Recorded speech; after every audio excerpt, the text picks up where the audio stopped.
આજે એક નવી વસ્તુ બનાવવાની છે. વટાણા બાફવા મૂક્યા છે. હા, વટાણા મૂક્યા છે. રગડા પેટીસ કરી છે. રગડા પેટીસ નવું બનાવવાનું છે. એના માટે બટાકા તૈયાર કર્યા છે.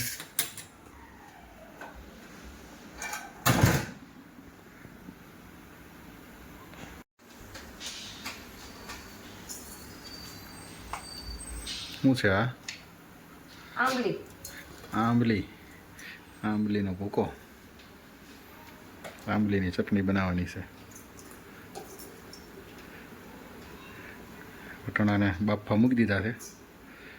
પછી હવે મૂકવાની છે આંબલી. આ રીતે એટલે આંબલી લઈને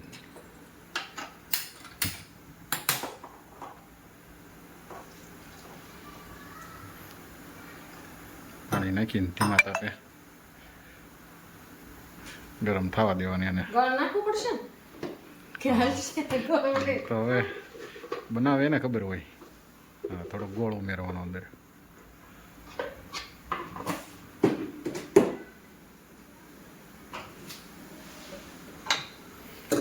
હવે વારો છે બટેકાનો. બટેકાને બાફવા મૂકવાના છે.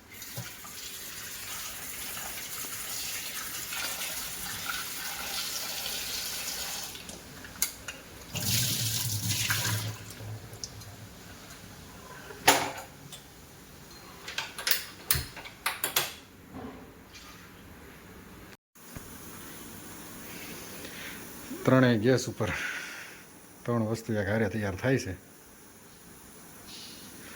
એકમાં વટાણા, એકમાં આંબલી અને છેલ્લામાં બટેકા.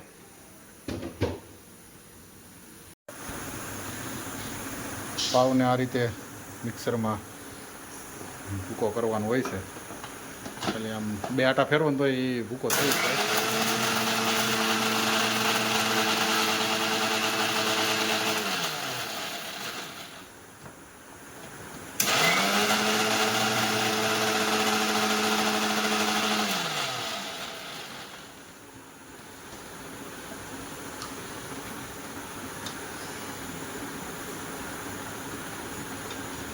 પાઉં થઈ જાય પછી હવે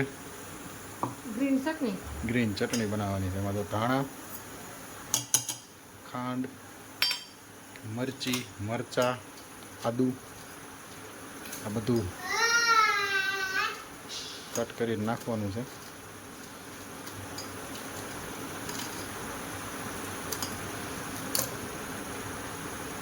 થોડુંક સ્વાદ અનુસાર નમક નાખવાનું. આદુ નાખી દેવાનું. થોડું એવું પાણી નાખવાનું જેથી કરીને ચોટી ન જાય.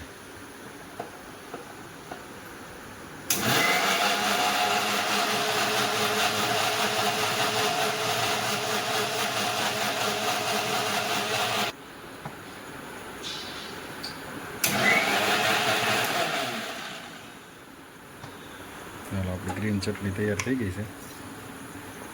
અને આપણે કાઢી લેવાની.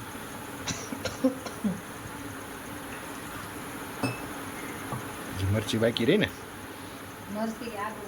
મરચી ને આદુ હજી 2 બાકી છે. ધાણા મરચાંની છે.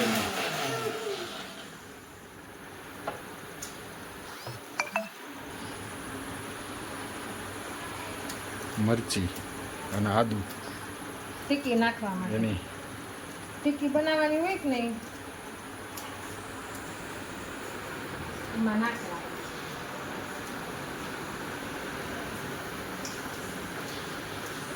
રગડા પેટીસની ટિક્કી બનાવવાની હોય. ટિક્કી ઉપર મૂકવા માટેની આ ગ્રીન ચટણી છે.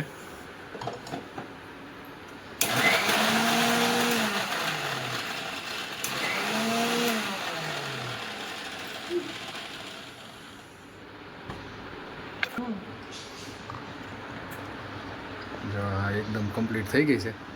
હવે એને કાઢી લેવાની.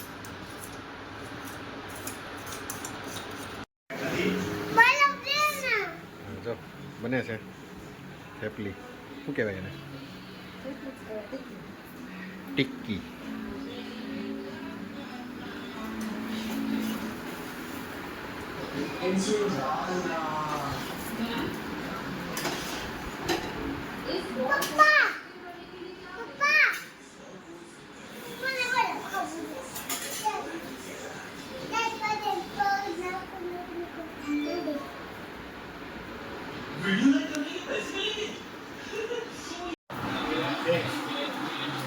કમ્પ્લેટલી રગડા પેટીસ તૈયાર થાય છે. એક ડીશ બને છે પહેલાં સિમ્પલ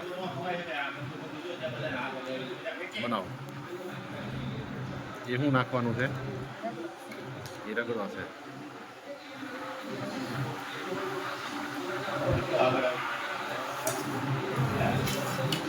રગડો પછી એમાં ગ્રીન ચટણી, જેને જેટલું તીખું ભાવતું એ પ્રમાણે નાખવાની. પછી આંબલીની ચટણી,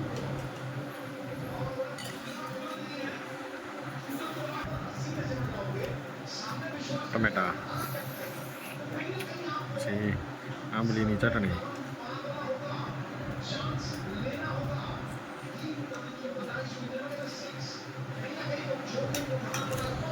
પછી નાખી દેવાની સેવ.